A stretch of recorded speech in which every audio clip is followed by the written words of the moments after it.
Alrighty guys, welcome to your 21st MySQL tutorial, and in this lesson I'm going to give you guys another more confusing example of a subquery.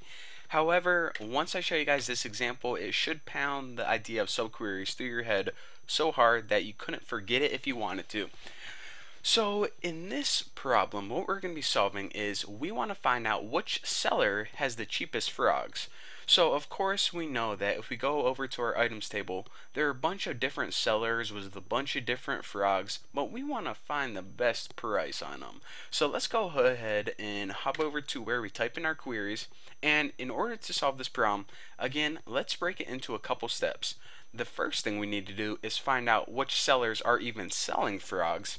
And then once we have a list of all the sellers that are selling frogs, we need to figure out the cheapest of those in the list.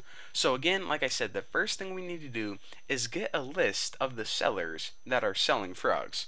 So let's go ahead and select the seller ID, which is basically the seller, from the table items, where the name, and remember the name is just the name of the items, is like, and we'll just use that wildcard %, boxes of frogs. But you have to spell it correctly. That's a key.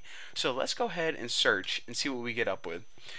We ended up with 68, 6, and 18. And those are the three sellers who are selling frogs.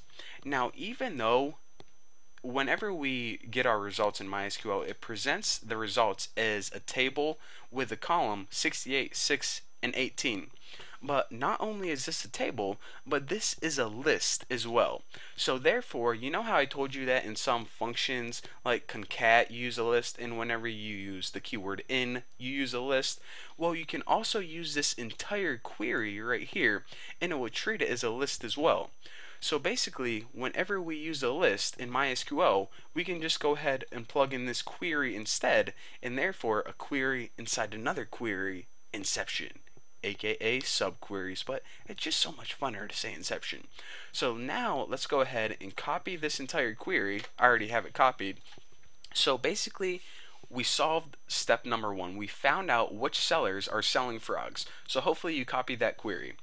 So the next thing we need to do is we need to get the cheapest price of frogs out of that list. So let me go ahead and do that now. So select the name of the item, which will be however many boxes of frogs, and the minimum cost from items, where name, and let me see how I can do this, where name is like boxes of frogs. Now we need to include this name because whenever we select the items, how can I explain this? Whenever we select all the items from our list of sellers, those sellers may be selling different items too. But what we want is we only want the items who are boxes of frogs. Basically, we're only in it for the frogs. Sorry to sound greedy, but you know, we only are. And seller underscore ID is in. Now remember, I told you guys, whenever you use the keyword in MySQL, it takes a list. Now our list was 68, 6, and 18.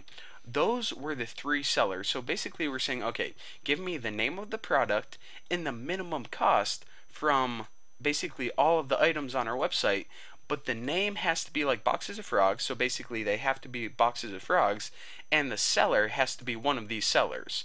Well, we already know that these sellers are the ones that are selling boxes of frogs, so that should save our query a little bit of time.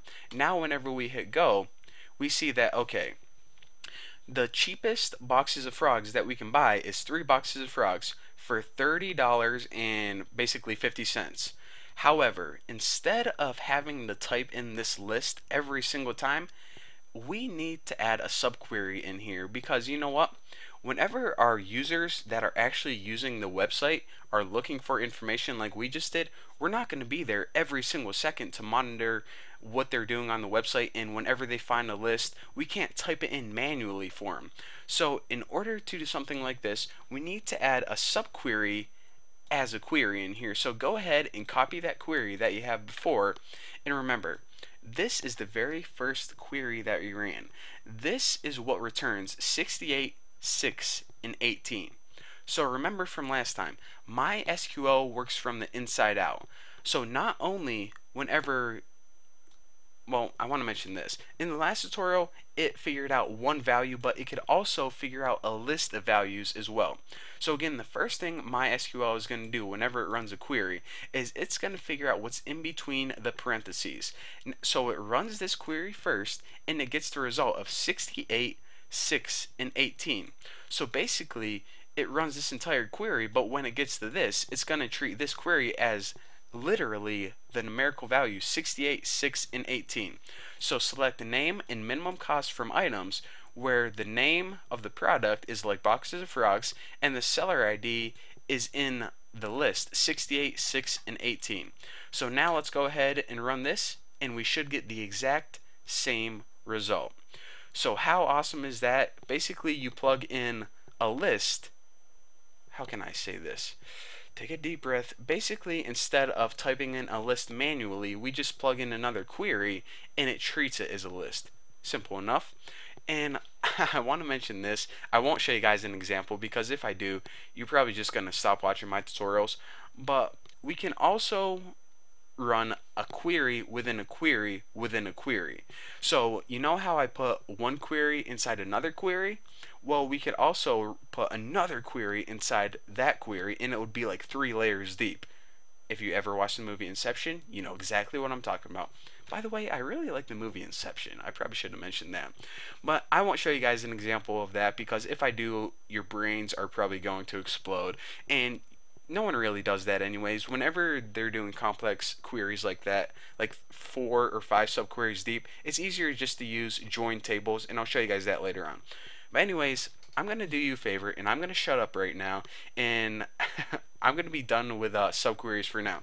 In the next tutorial, we're probably going to learn about joining tables. It's going to be awesome. So thank you guys for watching. Hopefully you understand subqueries, and I'll see you in the next lesson.